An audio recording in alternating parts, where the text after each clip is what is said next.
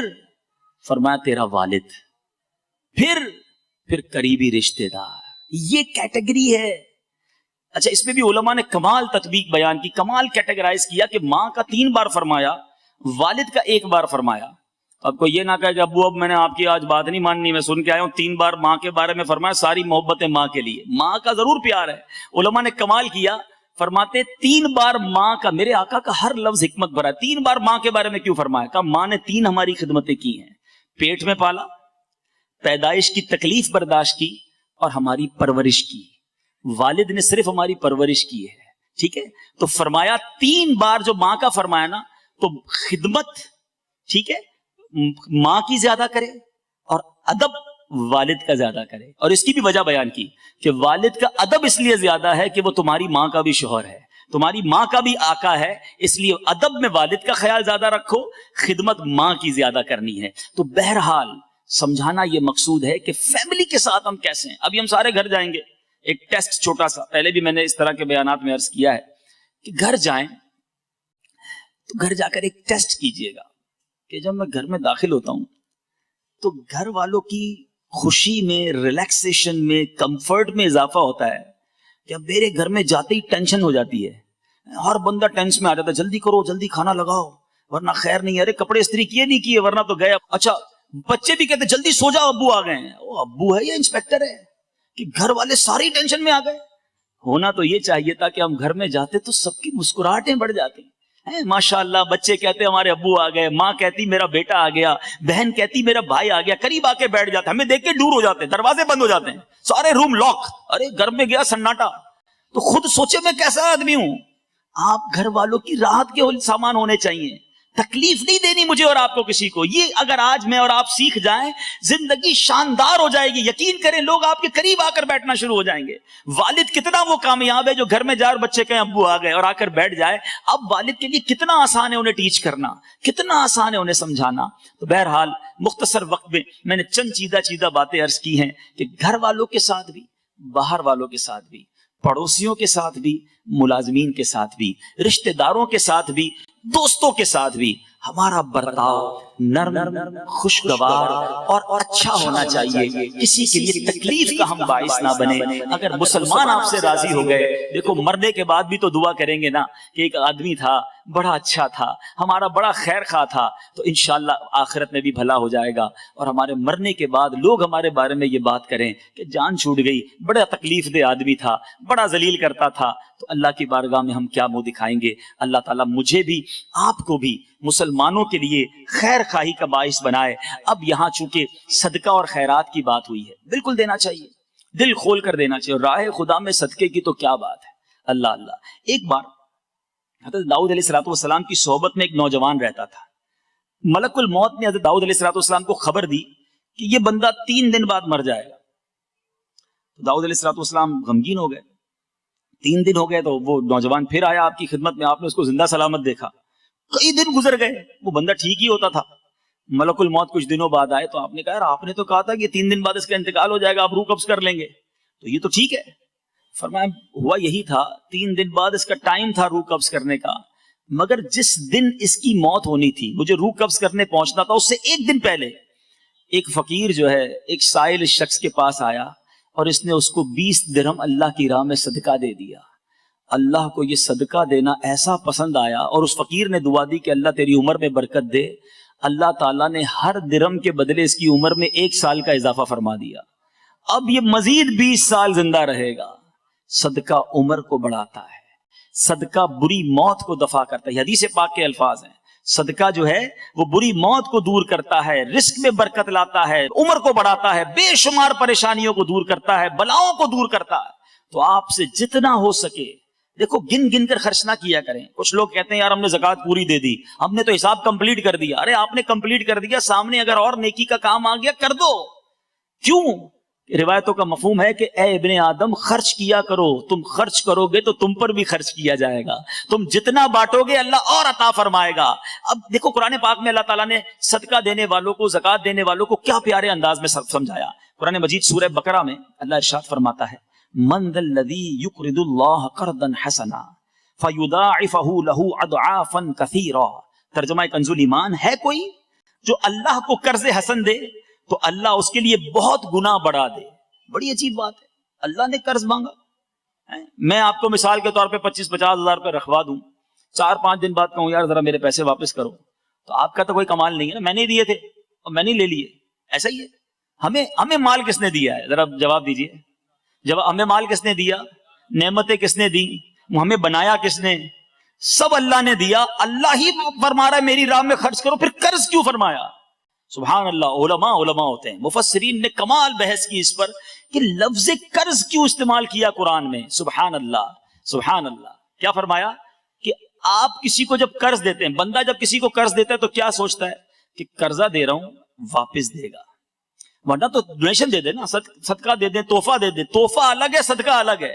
فرمایا صدقہ دیتے وقت بندے کا یہ ذہن نہیں ہوتا, ڈونیشن دیتے وقت, گفٹ دیتے وقت کہ واپس آئے گا. قرض دیتے وقت 100% یہ ریئلائز ہوتا ہے کہ یہ پیسے واپس آنے میرے ہی ہیں.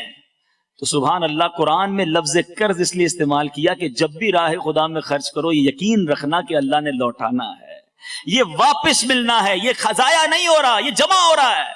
اور سبحان اللہ ایک حدیث پاک کا خلاصہ ہے کہ جس طرح تم اپنے بچے کو پالتے ہو, بچہ چھوٹا ہوتا ہے نا, بڑا ہو جاتا ہے, اونٹ کے بچے کو پالتے وہ بڑا ہو جاتا ہے.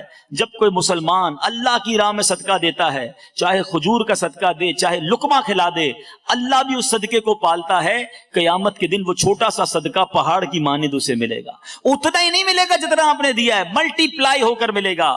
تو راہ خدا میں دل کھول کر خرچ کرتے رہا کریں, اور یہی سوچ کر خرچ کرتے رہا کریں کہ یہ جمع ہو رہا ہے, یہ ڈپازٹ ہو رہا ہے. وہ ہوتا نا کمیٹی ڈال دو, بی سی ڈال دو, یہ بی سی ہے, یہ کمیٹی ہے, یہ اس دن ملے گی جس دن ہمیں نیکیوں کی ضرورت ہوگی. ایک حدیث قدسی ہے, اللہ فرماتا ہے اے ابن آدم اپنا مال میرے پاس جمع کروا دے. سنیے گا, بڑی انشورنس کمپنیوں کی اسکیمیں سنی ہے نا, آؤ میں آپ کو سناتا ہوں. حدیث قدسی ہے, اے ابن آدم اپنا مال میرے پاس جمع کروا دے, نہ جلے گا, نہ ڈوبے گا, نہ کم ہوگا. میں اس دن تجھے دوں گا جس دن تجھے ایک ایک نیکی کی ضرورت ہوگی. یہ سیکیور ہو رہا ہے, یہ جمع ہو رہا ہے. آپ کی مرضی ہے کتنا چاہیے آپ کو, آگے تھوڑا چاہیے تو تھوڑا دے دو, آپ کو آگے بہت سارے خزانے چاہیے تو زیادہ دے دو. اور اللہ نے یہاں بھی بڑھانا ہے, یہ کمال ہے. یہاں دینے والے کا یہاں کم نہیں ہو جاتا, ادھر بھی جمع ہو گیا, اللہ کی مہربانی سے یہاں بھی ملٹی پلائی ہو گیا. تو ہمیں اللہ کی راہ میں خرچ کرتے رہنا چاہیے, آگے کے لیے ذخیرہ کرنا چاہیے. ایک بڑا ہی دلچسپ واقعہ, ایک ملک میں ایک کمپٹیشن کروایا گیا, اور وہ کمپٹیشن یہ تھا کہ سب سے بڑا بے وقوف کون ہے. بڑا عجیب و غریب کمپٹیشن تھا. بادشاہ سلامت اس زمانے کے ہوتے تھے, بادشاہوں کا کام ہی ایسا ہوتا تھا کہ ڈھونڈو ملک میں سب سے بڑا بے وقوف کون ہے. بہت سارے بے وقوف آئے, اپنی اپنی بے وقوفیاں ظاہر کی, وزیروں نے ٹیسٹ لیے, کمپٹیشن کیا گیا. آخر میں ریئلائز ہو گیا سب سے بڑا جو بے وقوف ہے وہ ہماری مملکت میں یہ بندہ ہے. وہ آیا, بادشاہ نے کہا آپ نے چیک کر لیا؟ کہا ہم نے چیک کر لیا. بادشاہ نے اپنی سونے ڈائمنڈ کی جو مالا تھی نا وہ اتاری اور اس شخص کے گلے میں ڈال دی. تھوڑے دنوں بعد اس بے وقوف کو پتا چلا کہ بادشاہ سلامت بڑے بیمار ہو گئے اور زندگی کی آخری گھڑیاں ہیں, بہت زیادہ بیمار ہو گئے. وہ بے وقوف پہنچ گیا بادشاہ صاحب کے پاس. کہا بادشاہ سلامت کیسے ہیں آپ, ٹھیک ہیں؟ کہ بہت حالت خراب ہے اور اب تو یہ دنیا چھوڑنے کی تیاری ہے, اینڈ آف دا لائف تھا. بے وقوف تھا نا, کہتا کہاں جا رہے ہیں آپ؟ کہا یہ جہان چھوڑ کے جا رہا ہوں. اچھا آپ یہ دنیا چھوڑ دیں گے؟ کہاں بس یہ دنیا آپ چھوڑ دوں گا. اچھا بادشاہ صاحب یہ بتائیے آپ جدھر جا رہے ہو, یہاں تو میں دیکھ رہا ہوں بڑے بڑے گھر ہیں آپ کے, بڑے بڑے محل ہیں آپ کے, ادھر بھی آپ نے کوئی محل بنا لیا جہاں آپ جا رہے ہیں؟ بادشاہ افسوس سے کہتا ہے ادھر تو میں نے جھونپڑی بھی نہیں بنائی ہے. میں دیکھ رہا ہوں آپ کے پاس بہت سارے ہیرے جواہرات ہیں, بڑا پیسہ ہے, ادھر بھی آپ نے کچھ پیسہ ویسا جمع کر لیا؟ بادشاہ کہتا ہے ادھر کے لیے تو پھوٹی کوڑی بھی نہیں ہے. کہ اچھا میں ادھر دیکھ رہا ہوں آپ کے بہت سارے خادم ہیں, ادھر بھی غلام, ادھر خادم, آگے پیچھے سرونٹس, ادھر بھی خادم وادم جمع کر لیے؟ بادشاہ کہتا ہے ادھر کے لیے تو کچھ بھی نہیں ہے. وہ بے وقوف دراصل عقل مند تھا, اس نے اپنی وہ مالا اتاری اور بادشاہ کے گلے میں ڈال دی. کہ مجھ سے بڑے بے وقوف تو پھر آپ ہوئے نا, آپ کو پتا ہے آپ کہیں جا رہے ہیں, یہ سب چھوڑ کے جا رہے ہیں, اتنے بڑے بنگلے ہیں یہاں پر, ادھر کچھ نہیں بنایا. آپ کو پتا ہے سب چھوڑ کے جا رہے ہیں, ادھر اتنا پیسہ, ادھر کچھ نہیں جمع کروایا, تو مجھ سے بڑے بے وقوف تو آپ ہوئے. سچ بتاؤ میٹھے اسلامی بھائیوں, یہ میرے اور آپ کے لیے کیسا میسج ہے؟ آج ہم سب کے پاس گھر ہیں, مگر کیا جنت میں گھر بنا لیے؟ آج ہم سب کے بیڈ روم بڑے اچھے ہیں, مگر کتنے ٹائم رہیں گے اس بیڈ روم میں؟ تکیہ اچھا نہیں ہے یار، ذرا آج کل سافٹ والا تکیہ چاہیے، بڑا کمر سیدھی رکھنے والا آج کل گدا آ گیا ہے جو کمر کو بھی سافٹ رکھتا ہے، نیند بھی اچھی آتی ہے، مہنگے گدے ہونے چاہیے، پلان کرتے ہو کتنے سال سو گے اس بستر پر، مگر ایک وقت آئے گا جب قبر میں ڈال دیے جائیں گے، وہ قبر سافٹ ہوگی کہ نہیں؟ وہاں نیند آئے گی کہ نہیں؟ وہاں کہیں کیڑے مکوڑے تو نہیں ہوں گے؟ وہاں کہیں آگ تو نہیں بھڑکا دی جائے گی؟ ارے یہاں تو گرمی ہوتی ہے تو میرے پاس جنریٹر بھی ہے، یو پی ایس بھی ہے، اگر پھر گرمی تو گیلری میں نکل جاتا ہوں۔ ایسے بھی لوگ ہیں جو گاڑی سٹارٹ کر کے گاڑی کے اے سی میں سو جاتے ہیں، مگر ادھر کدھر جاؤ گے؟ نہ ماں ساتھ ہوگی، نہ باپ ساتھ ہوگا، نہ دوست ہوں گے، ہم 2 گز کی قبر میں اکیلے ہوں گے۔ خدا را ادھر کی تیاری کر لو، اس دنیا میں رہ کر کچھ ایسا کر جاؤ کہ قبر بھی سافٹ ہو۔ خوش نصیبوں کو حدیث کے الفاظ ہیں، مرنے کے بعد یہ مجدہ سنایا جائے گا، نم کا نومت العروس، سو جا کے جیسے دلہن سوتی ہے۔ ہم اللہ کی بارگاہ میں دعا کرتے ہیں، مولا کتابوں میں پڑھا ہے کہ رحمت کا فرشتہ ندا دیتا ہے ان راتوں میں، ہے کوئی مانگنے والا کہ اس کی توبہ قبول کی جائے، ہے کوئی مغفرت کا سوالی کہ اس کی مغفرت کی جائے۔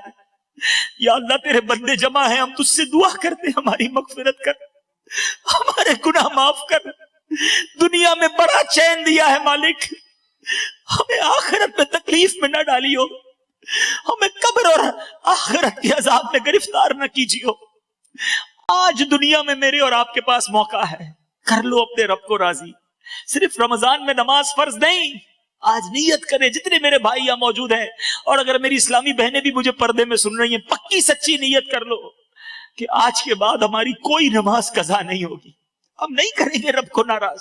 پھنس جاؤ گے یار، ادھر بڑے بڑے گھر بن گئے، بہت کچھ آ گیا، ادھر پھنس گئے تو کوئی نہیں ہوگا بچانے والا۔ بس نمازوں کی پابندی کریں، حرام روزی سے توبہ کریں، اسلامی بہنیں مجھے سن رہی ہیں تو بے پردگی سے توبہ کریں اور اللہ کی راہ میں خرچ کرتے رہیں۔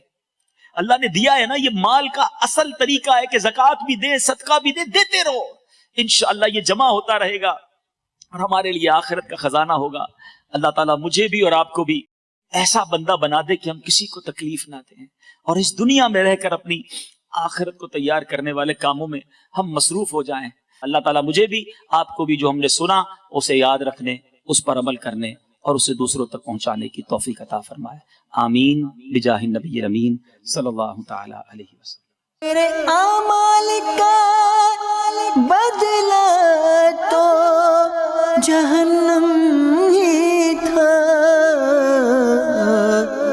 میں تو جاتا مجھے سرکار نے جانے نہ دیا۔